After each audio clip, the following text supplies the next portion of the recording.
Hello friends, welcome back to my channel. हम लोग पढ़ रहे थे क्लास 6 की संस्कृत की बुक सरस्वती, जो कि सरस्वती प्रकाशन की है। उसमें द्वादशा पाठा गीतामृतम का 10 सूक्ति तक हिंदी अनुवाद हम लोग देख चुके थे।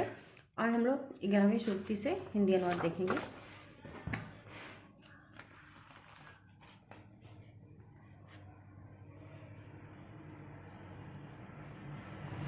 दसवीं सूक्ति एक बार फिर से देख लेते हैं। यो माम जमनादिम च वेति लोक महेश्वरम असमूढ़ा सा मृत्युषु सर्व पापै प्रमुच्यते। यो माम जमनादिम च वेति लोक महेश्वरम, जो मुझे जानता है, जो मुझ जगत के स्वामी जन्म और मृत्यु आदि को जानता है। असमूढ़ा सा मृत्युषु सर्व पापै प्रमुच्यते, जो मनुष्यों में मोहित नहीं होता है, वह सभी पापों से मुक्त हो जाता है। प्रमुच्यते मतलब मुक्त हो जाता है। मत कर्म कृन मत परमो मध्यक्ता संग वर्जिता निर्वैरः सर्वभूतेषु यह सा मामेति पांडव। 11वीं सूक्ति है। मत कर्म कृन मत परमो मध्यक्ता संग वर्जिता, जो मेरा कार्य करता है, जो मुझ में सर्वोच्च है। मत कर्म कृन तत्परमो, जो मेरा कार्य करता है, जो मेरे में आसक्त है, यानी जो मुझसे लगा हुआ है, जो मेरे प्रति समर्पित है। संग वर्जिता, जो मुझ में सर्वोच्च है। निर्वैरः सर्वभूतेषु यह स मामेति पांडव, वह निर्वैरः सर्वभूतेषु, जो मेरे प्रति समर्पित है, वह दुख से रहित है। हे अर्जुन, जो सभी प्राणियों के प्रति शत्रुता से मुक्त है, वह मेरे पास आता है। स मामेति पांडव, वह मेरे पास आता है।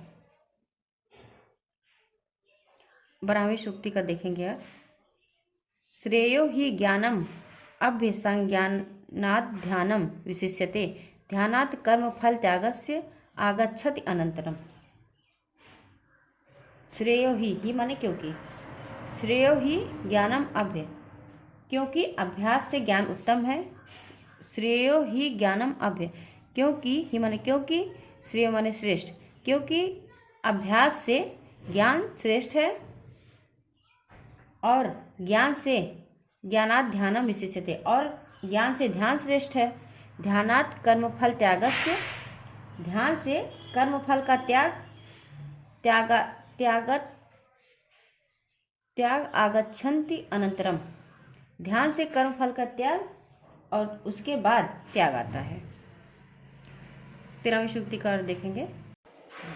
क्षेत्रज्ञम चापि मा विद्धि सर्व क्षेत्रेषु भारत, क्षेत्र क्षेत्रज्ञो ज्ञानम यत ज्ञानम मतम मम। श्री कृष्ण भगवान भरत से कहते हैं, हे भरत, क्षेत्रज्ञम चापि मा विद्धि सर्व क्षेत्रेषु, उसे सब क्षेत्रों का ज्ञाता मत जान। क्षेत्र क्षेत्रज्ञो ज्ञानम यत ज्ञानम मतम मम, मैं उस ज्ञान को क्षेत्र का ज्ञान और क्षेत्र का ज्ञाता मानता हूँ। 14वीं सूक्ति हम लोग देखेंगे। माम च यो अव्याभिचारेण भक्ति योगेन सेवते सा गुणांस म्यति त्यैतान ब्रह्म भूयाय कल्पते। माम च यो व्याभिचारेण भक्ति योगेन सेवते, और जो अनन्य भक्ति और योग से मेरी सेवा करता है, या फिर और जो अनन्य भक्ति और योग से मेरी पूजा करता है, सा गुणांस मतित्यैतान ब्रह्म भूयाय कल्पते, भौतिक प्रकृति के गुणों को पार करने के बाद वह पारलौकिक आनंद की स्थिति को प्राप्त करता है। 15वीं सूक्ति देखेंगे। निर्माण मोहात् जिसंग दोषा अध्यात्म नित्या विनिवृत्त कामा, द्वंद्वैर विमुक्ता सुख दुख संगय गच्छप्य मूढ़ा पद्वयम तत्। निर्माण मोहात् जिसंग दोषा अध्यात्म नित्या विनिवृत्त कामा, निर्माण का मोह यानी निर्माण का भ्रम, जिस संज्ञ दोषा अध्यात्म नित्या विनिवृत्त कामा, जिस संज्ञ दोषा यानी बुराइयों पर विजय, अध्यात्म नित्या यानी निरंतर आध्यात्मिकता, विनिवृत्त कामा यानी आसक्ति से मुक्ति, द्वंद्व विमुक्ता यानी इच्छाओं में विमुख होना, सुख दुख संगय, सुख और दुख नामक, सुख और दुख को साथ साथ, सुख दुख संगय गच्छ, गच्छप्य मूढ़ा, मूढ़ा मतलब मूर्ख, सुख और दुख में नामक विपरीत युग्मों से मुक्त होकर, मूढ़ा मतलब मूर्ख लोग, पद्म व्ययम तत्व, उस शाश्वत निवास को प्राप्त करते हैं।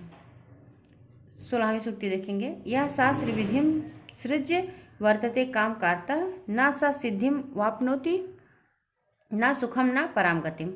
यह शास्त्र विधिम सृज्य वर्तते काम कार्ता, जो शास्त्र के विधान को छोड़कर, यह शास्त्र विधिम सृज्य, जो शास्त्र के विधान को छोड़कर वर्तते काम करता, वासना से जीता है, ना सा सिद्धि वापनोति, उसे ना तो सिद्धि प्राप्त होती है, ना सुखम ना पराम गति, ना ही सुख प्राप्त होता है और ना ही परम लक्ष्य को प्राप्त होता है, ना ही परम लक्ष्य प्राप्त होता है।